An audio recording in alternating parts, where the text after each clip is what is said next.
আসসালামু আলাইকুম। সংবাদে আপনাদের সবাইকে স্বাগত জানাচ্ছি। আমি ফিরোজ তোহা। শুরুতেই সংবাদ শিরোনাম।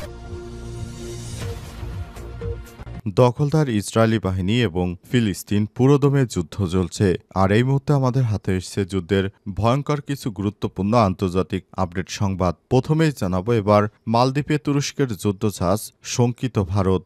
মালদ্বীপকে বিশেষ যুদ্ধজাহাজ সহ আরও অনেক বিধ্বংসী সমরাস্ত্র দেওয়ার ঘোষণা দিয়েছে তুরস্ক।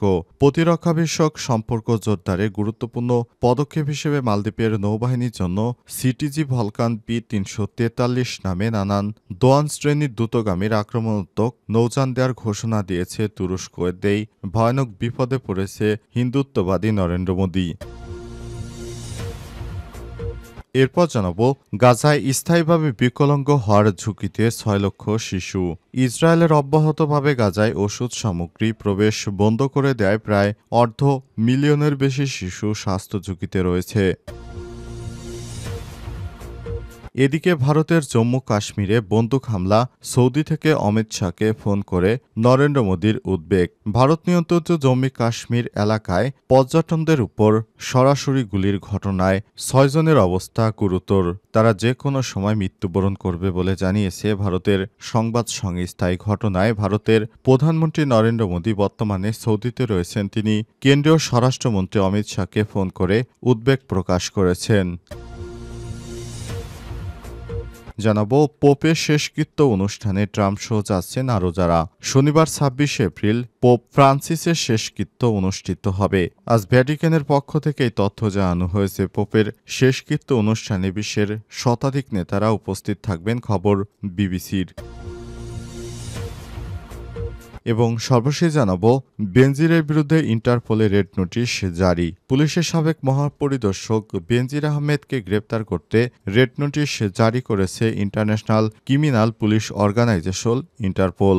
আজ বাংলাদেশ পুলিশের সদর দপ্তরের মুখপাত্র এনামুল হক ইত্তেফাককে বেনজিরের রেড নোটিশ জারির বিষয়টি জানানো হয়েছে। সেখানে ১২ জনের বিরুদ্ধে ইন্টারপোলে রেড নোটিশ জারি করা হয়েছে। প্রিয় দর্শক, এতক্ষণ শুনছিলেন সংবাদ শিরোনাম, এবারে বিস্তারিত। তবে তার আগে বন্ধুরা অনুরোধ থাকবে এই সংবাদটিতে একটি লাইক দিন।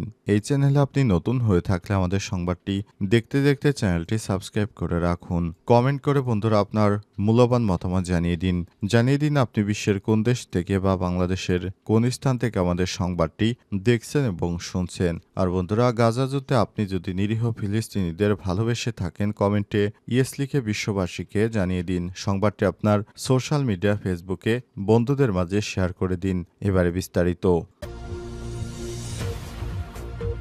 এবার মালদ্বীপে তুরস্কের যুদ্ধজাহাজ শঙ্কিত ভারত। মালদ্বীপকে বিশেষ যুদ্ধজাহাজ সহ আরও অনেক বিধ্বংসী সমরাস্ত্র দেওয়ার ঘোষণা দিয়েছে তুরস্ক। প্রতিরক্ষা বিষয়ক সম্পর্ক জোরদারের গুরুত্বপূর্ণ পদক্ষেপ হিসেবে মালদ্বীপের নৌবাহিনীর জন্য টিসিজি ভলকান P-343 নামে দোয়ান শ্রেণীর দ্রুতগতির আক্রমণাত্মক নৌযান দেওয়ার ঘোষণা দেওয়া হয়েছে।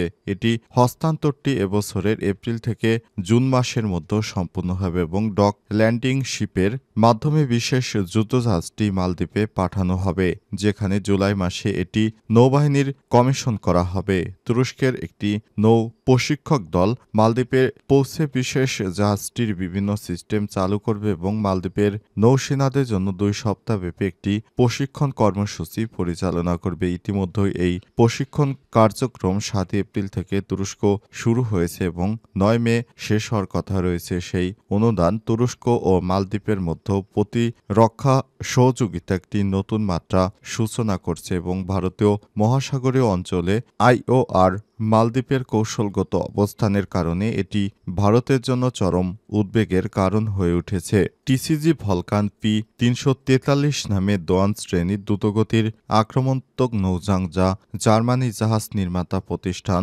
লরসেন ওয়ারফতের নির্মিত এবং ১২ মে ১৯৮১ সালে তুরস্কের নৌবাহিনীতে যুক্ত হয়। এটি তুরস্কের প্রথম নৌ নৌযানগুলোর একটি, যা হারপুন এন্টি শিপ মিসাইল দিয়ে সজ্জিত এবং সে সময় এটি তুরস্কের নৌক্ষমতায় উল্লেখযোগ্য অগ্রগতি এনেছিল। 2024 সালে এটিকে পরীক্ষামূলক ও প্রশিক্ষণ নৌযানে উন্নীত করা হয়। এটি এখন কার্যকরী সমুদ্র অভিযান পরিচালনা সক্ষমতা রাখে। আনুমানিক 436 টনের জাহাজটি দ্রুত মোতায়েনযোগ্যের জন্য উপযোগী। এর দৈর্ঘ্য 58.1 মিটার, প্রস্থ 7.6 মিটার, পানির উপরে 2.27 মিটার ড্রাফট। 4টি এমডব্লিউপি ডিজেল ইঞ্জিন প্রপালশন সম্বলিত জাহাজটি সর্বোচ্চ গতি 36 টন, নট 67 কিলোমিটার প্রতি ঘন্টায়, 30 নটে চলার সময় 1500 নটিক্যাল মাইল অতিক্রম করতে সক্ষম।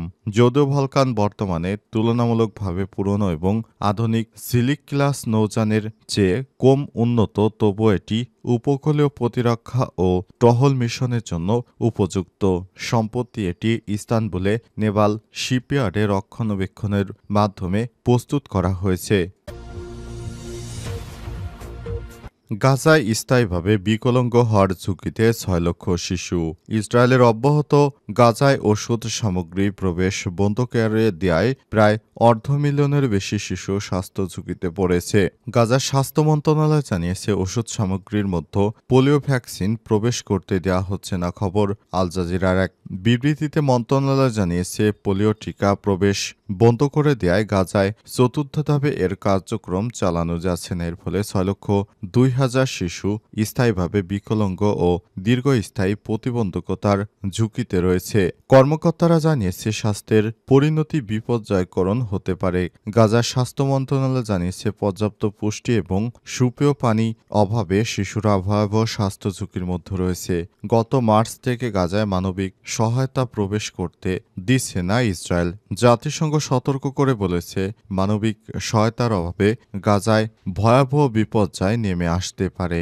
এদিকে গত 24 ঘন্টায় ইসরায়েলে হামলায় 26 জন ফিলিস্তিনি নিহত হয়েছে। গাজা স্বাস্থ্য মন্ত্রণালয় এই তথ্য জানিয়েছে। 2023 সালের 7 অক্টোবর থেকে গাজায় ইসরায়েলি হামলায় পর্যন্ত 51,266 জন নিরীহ ফিলিস্তিনি নিহত হয়েছে। এছাড়া আহত হয়েছে 1,16,991 জন। এছাড়াও 18 মার্চ যুদ্ধবিরতি ভঙ্গ হওয়ার পর থেকে ইসরায়েলি হামলায় 1,890 জন ফিলিস্তিনি নিহত হয়েছে। আহত হয়েছে আরও 4,950 জন।